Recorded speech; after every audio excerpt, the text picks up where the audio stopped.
Have fun with the money, sweetheart. It's plain money. If I'd known my marriage was going to die by text message and a knockoff cash stunt, I would have spent less time hauling bags of empty Coke cans to the recycler and more time gearing up for a fight. But that's hindsight talking. Back then, I was just Mark Rivers, 39, running the Coca-Cola bottling plant in our big state capital and thinking my big worries were whether Ethan would scrape by in algebra and if Maddie was going to need braces. The morning it all slid off the rails looked like any other Tuesday. Lena, my wife, was at the kitchen counter with her phone glued to her ear, whispering to Samantha again. Their girls' nights had turned into a standing appointment over the last 6 months, ever since Samantha's messy divorce from her investment banker husband. No, Derek said he'll take care of the Miami plans, Lena murmured, back to me while I filled my thermos. The penthouse faces the water, and he knows the door guys at all the good clubs. That name, Derek, had been cropping up a lot lately. Derek Lawson, the city's new golden boy, running some wellness thing that seemed to involve more midnight networking and expensive champagne than actual work. He was the kind of guy who buys a round for the whole bar and changes his origin story depending on who's listening. Morning, gorgeous, I said and kissed Lena's cheek.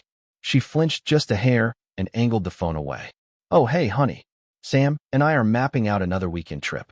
You know I need these little breaks. Breaks from what, exactly? Our easy suburban setup? The kids who think she hangs the moon? Me grinding 60 hours a week so we stay comfortable while she finds herself at 36? Dad, can you help with my science project? Maddie slid in beside me, 9 years old and squinting like she was doing calculus. I need a volcano that actually erupts. You got it, kiddo. We'll swing by the hardware store this weekend, I said, ruffling her blonde hair, while noticing Lena barely even glanced up. Ethan wandered in next, all 14-year-old slouch and bedhead. Mom, I need lunch money. And can you sign this field trip form? Without looking away from her screen, Lena flicked her hand. Ask your dad. I'm busy. Ethan shot me a look that was way too seasoned for a kid his age. Come on, Dad. Let's just get it done. I signed the slip, peeled off a 20, and caught him watching his mom with the same tired suspicion I'd been feeling. Kids pick up everything, even the stuff you wish they didn't. Once the kids headed to school and Lena disappeared upstairs for yoga, which lately involved a lot more phone time than downward dogs, I sat in my little home office staring at our safe. It was a wedding present from Lena's parents, the Whitmans, delivered with a speech about financial responsibility, which was really code for we don't trust our blue-collar son-in-law anywhere near our daughter's trust. Inside the safe lived the emergency cash, the important papers, and one little insurance policy I'd set up when Lena's behavior started going sideways. I've always been jumpy about money. Comes from growing up with none.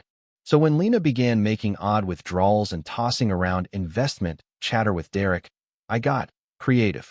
I swapped out half of our emergency cash for the cleanest counterfeit bills you've ever seen. I wasn't planning to spend them.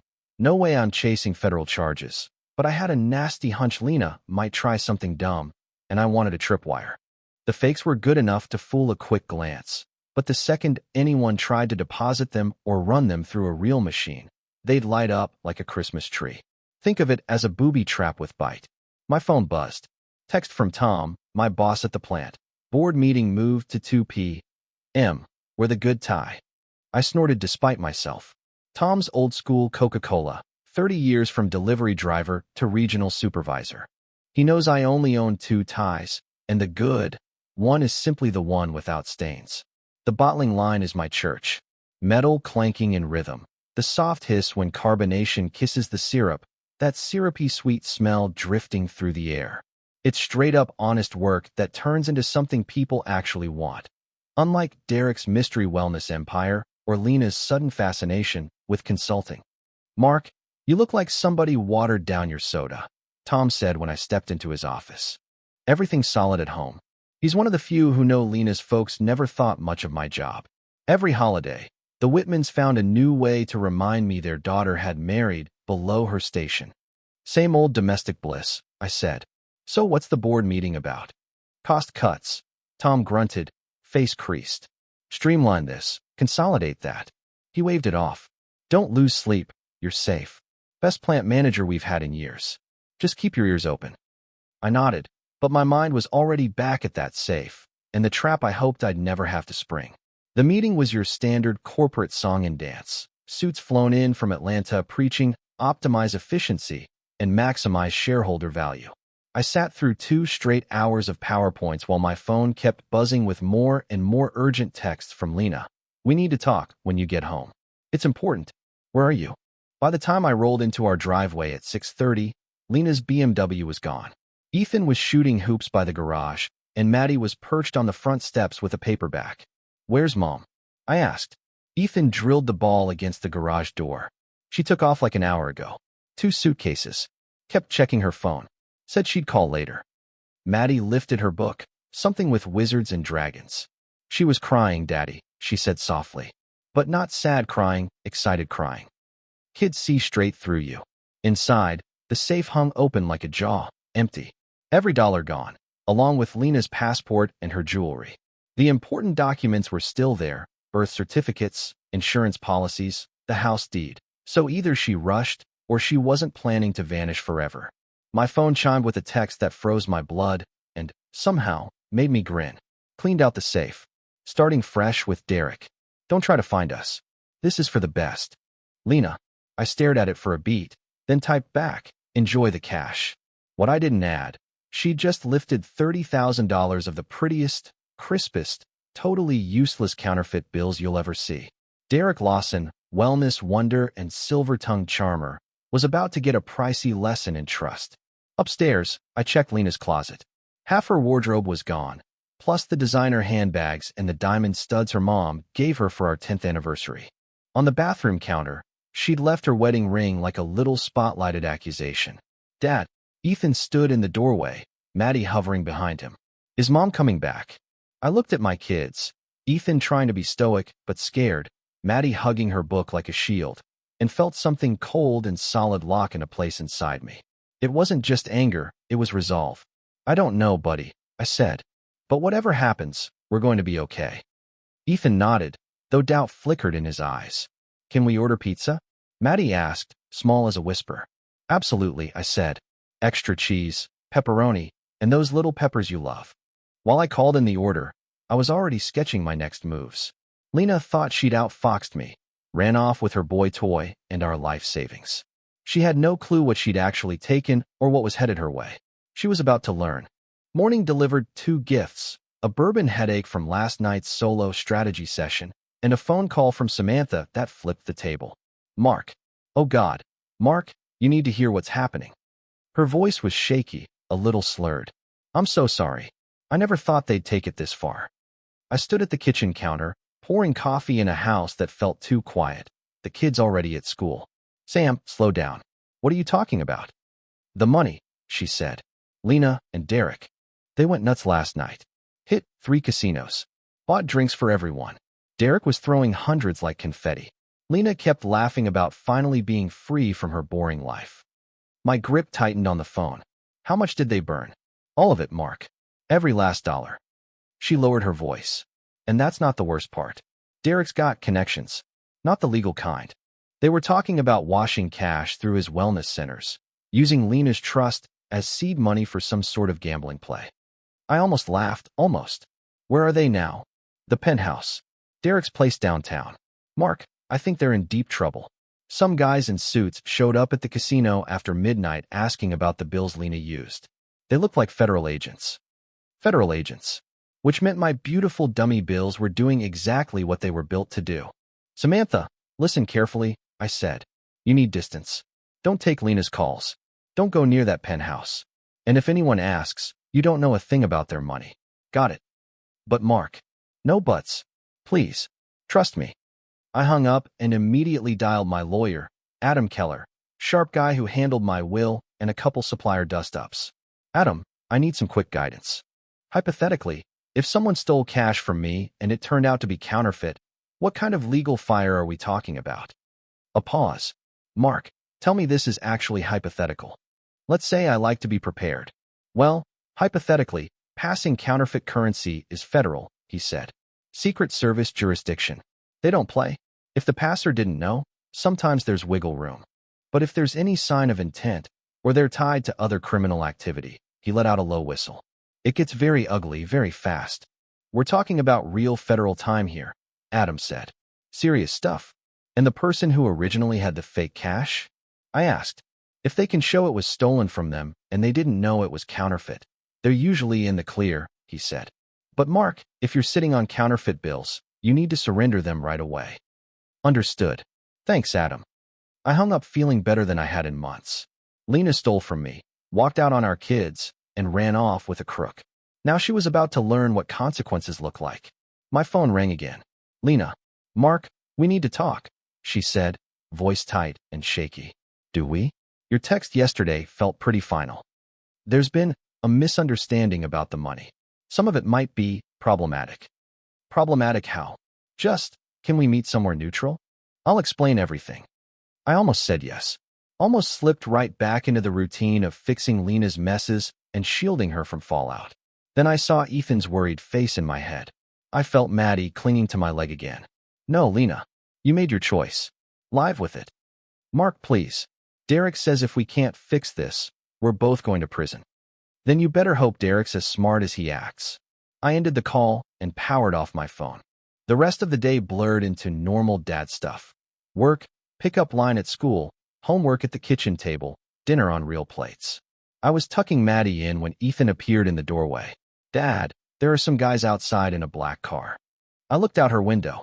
2 men in dark suits sat in an unmarked sedan across the street. Exactly what Samantha described. Stay with your sister, I told Ethan. No opening the door for anyone but me. The doorbell rang as I reached the living room. I took a breath, checked my shirt in the mirror, and opened up. Mr. Rivers? I'm Agent Carter. This is Agent Gwen. We're with the U.S. Secret Service, the taller one said, flashing a badge. We'd like to ask a few questions about currency that was passed at several establishments last night. Come in, I said, calm and helpful, because that's exactly what I was. I offered coffee. They accepted. We understand your wife has been spending from your household accounts, Agent Carter said as he settled onto the couch like it was his. Can you tell us about the cash you kept in your home safe? Emergency fund, I said. Around 30 grand, mixed bills. Peace of mind stuff, storms, bank hiccups, that kind of thing. When did you last see that money? Agent Gwen asked. Yesterday morning, before work. When I got home, the safe was empty and my wife was gone. Gwen leaned forward. Mr. Rivers, some of the bills your wife used last night were counterfeit. Very high quality, but fake. I let my face run through the beats, surprised, confused, then ticked off. Are you saying my wife stole fake money from our own safe? How would that even happen? That's what we're trying to establish, Carter said. Any idea where that cash originated? I frowned, playing the baffled husband. Lena handles most of the spending. She grew up with money. Her parents give her gifts, advances on inheritance, that sort of thing. I assumed it was all above board. They traded a look. We'll need to speak with your wife, Carter said. Good luck, I replied. She's holed up in some penthouse with her boyfriend, burning through my savings and apparently nuking my credit. If she's tangled up in something illegal, that's on her. I'm just trying to keep my kids steady. They asked a few more basics, took my contact info, and headed out. Through the blinds, I watched their sedan pull away, probably pointed straight at Derek's place. Ethan came downstairs once they were gone. Were those cops? Federal agents, I said. Your mom's in some trouble. Is she coming home? I looked at my son, too sharp for his age, old enough to see our family splitting at the seams. I don't think so, buddy. And that might not be the worst thing. He nodded, mulling it over. Dad, I heard Mom on the phone last week, he said. She was talking about taking money from your work. Like, making your boss think you were stealing. A cold line ran down my spine. What exactly did you hear? She said if she could make it look like you took cash from the plant, she'd get a better divorce deal. Her lawyer said it would help with custody. So Lena hadn't just raided our emergency stash and sprinted off with Derek. She'd been laying the groundwork to wreck my job, my name, everything I'd built. The counterfeit trap wasn't only going to bite her. It might have just saved my life. I pulled Ethan into a hug. Thank you for telling me. That took guts. Are we going to be okay, Dad? I pictured Lena and Derek in that high-rise while federal agents hammered on the door. I pictured the moment she realized what she'd really stolen. I pictured her parents writing a check with trembling hands. Yeah, son, I said, steady and certain. We're going to be just fine. The call hit at 6 a.m. 3 days later. Lena was sobbing. "Mark, please. I'm at the county jail. Derek's in federal custody, and I need bail money." I was already up, making coffee and scrolling the news. The story was tucked on page 3 of the local section.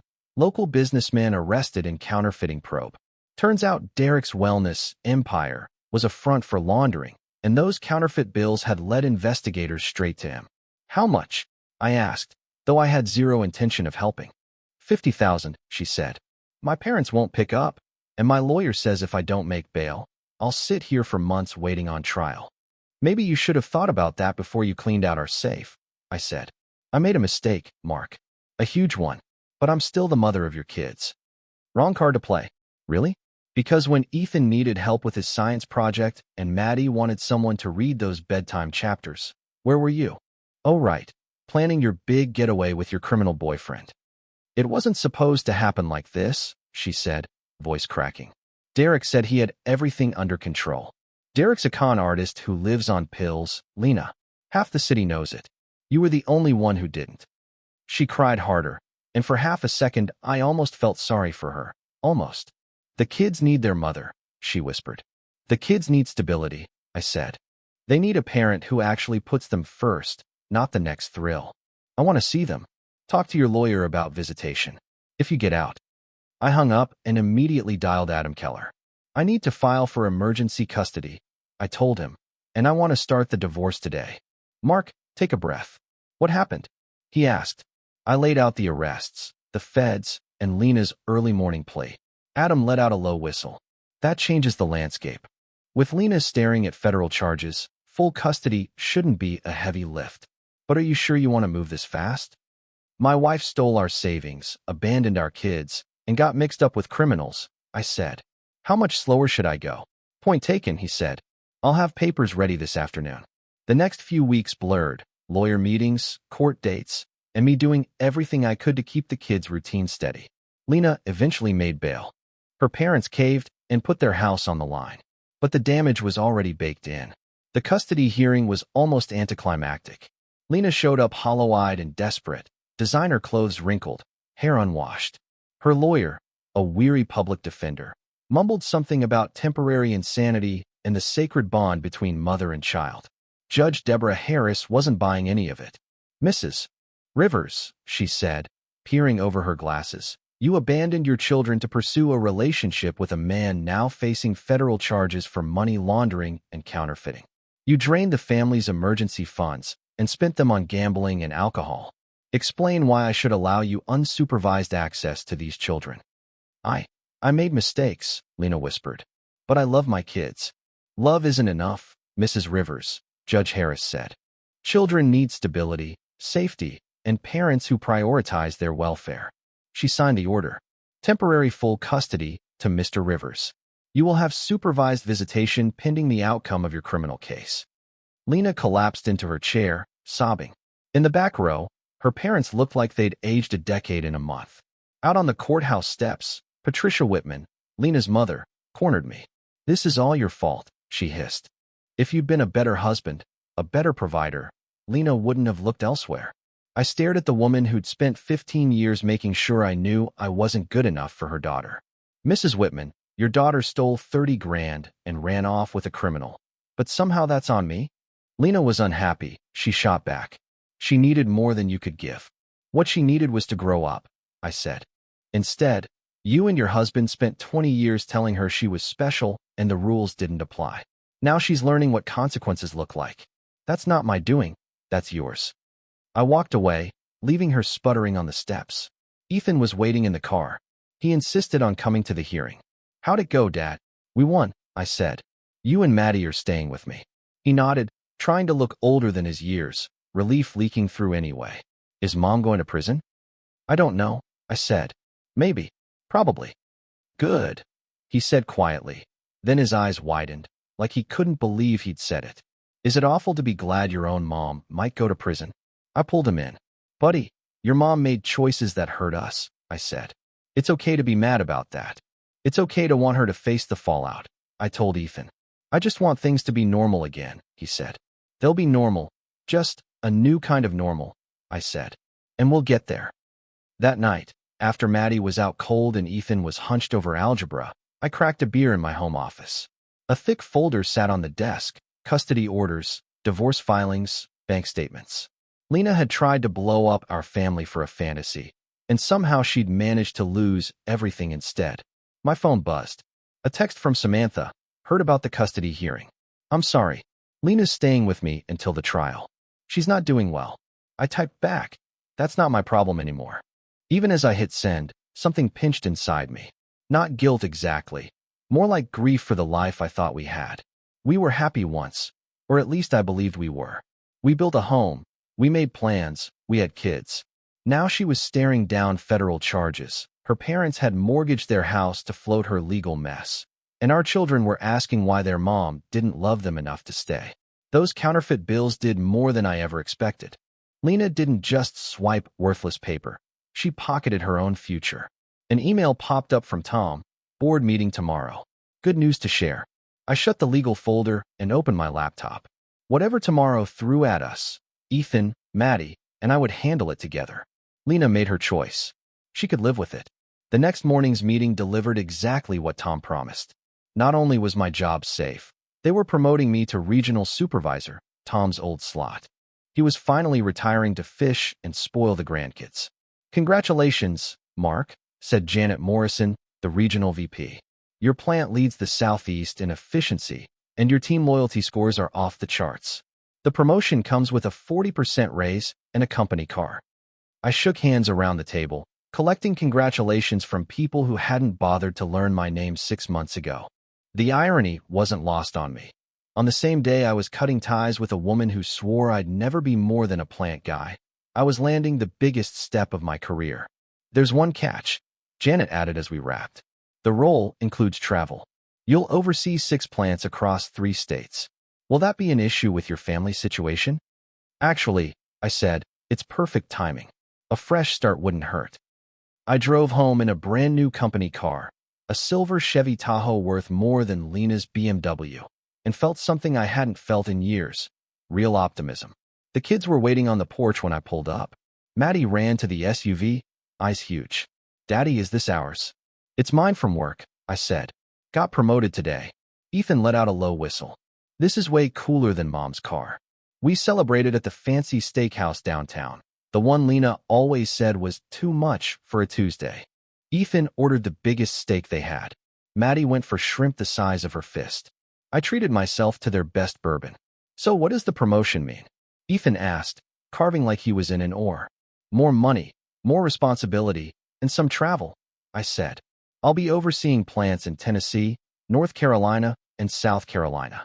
Are we moving? Maddie asked, brow creasing. Probably, eventually, I said. Would that bug you? They traded a look. Ethan spoke first. Dad, I kind of want to go somewhere new. I'm tired of people knowing about Mom and all this. Maddie nodded hard. Kids keep asking where Mommy is and why she's not at school stuff. It's embarrassing. My heart cracked a little. 9 years old, and she was already paying for her mother's choices. We'll see what opens up, I said. But wherever we go together. The next few months settled into a rhythm.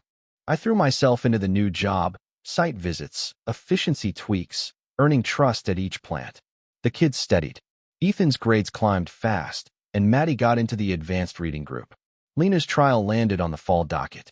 According to Adam, she was staring at 3 to 5 years federal, though her lawyer was pushing a plea, maybe 18 months plus probation if the stars aligned.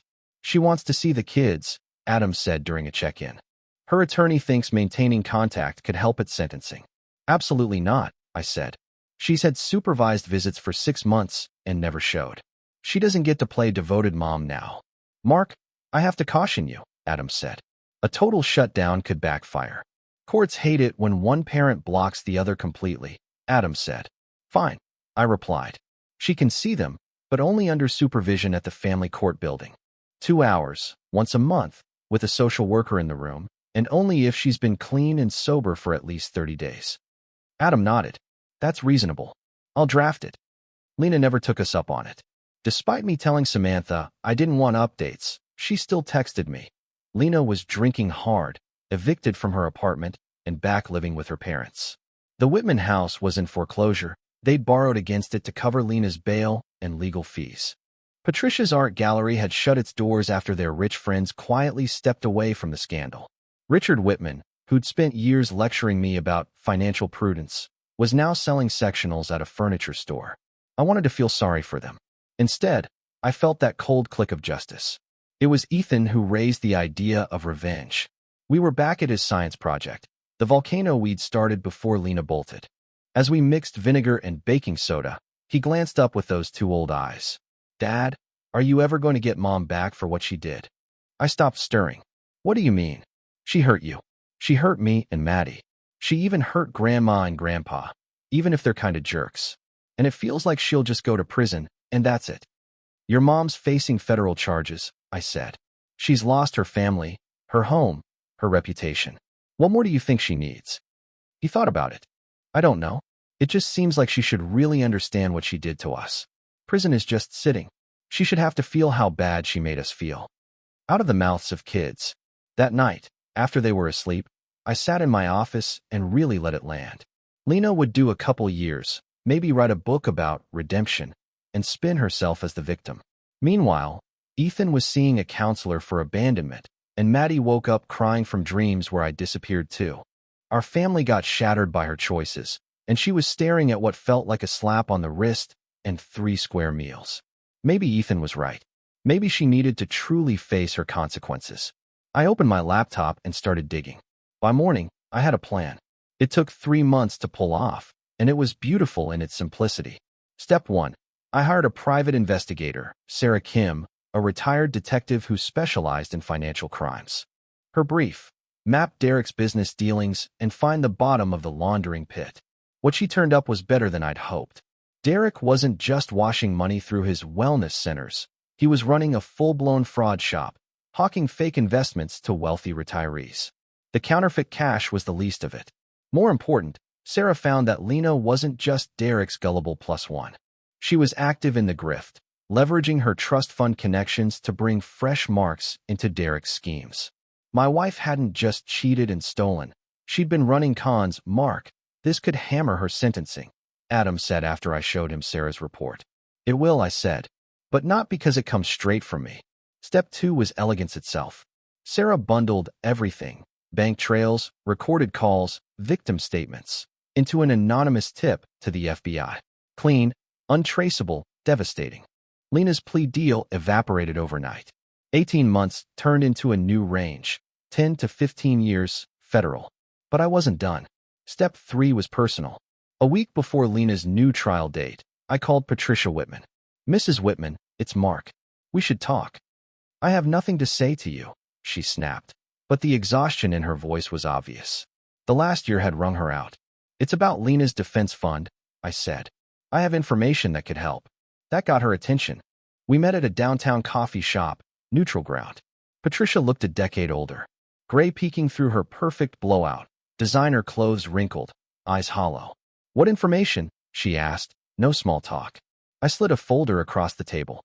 "Bank records," I said. "Lena's been planning this for over a year, moving money out of our joint accounts, opening secret credit cards, even forging my signature on loan applications." Patricia flipped through the pages, her face going a shade lighter with each bank record. "Where did you get this?" "Does it matter?" I said.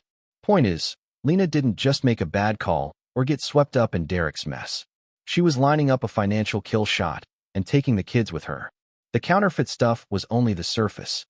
"Why are you showing me this?" she asked. I leaned back and really looked at the woman who'd treated me like a stain for 15 years. "Because I want you to understand something, Mrs. Whitman. Your daughter didn't just betray me, she betrayed you. The cash she pulled from our safe? The plan was to disappear with Derek and leave you holding the bag for legal fees." Her hands shook as she closed the folder. "You're lying. Check the dates," I said. "She started moving money the day after Derek's first wellness retreat in Miami. She's been playing all of us." I stood, then paused. "One more thing. That high-priced lawyer you hired for her, Derek recommended him. Ask yourself why a money launderer points you to a specific defense attorney." I left her staring at the folder like it was a verdict. The last step was the most satisfying.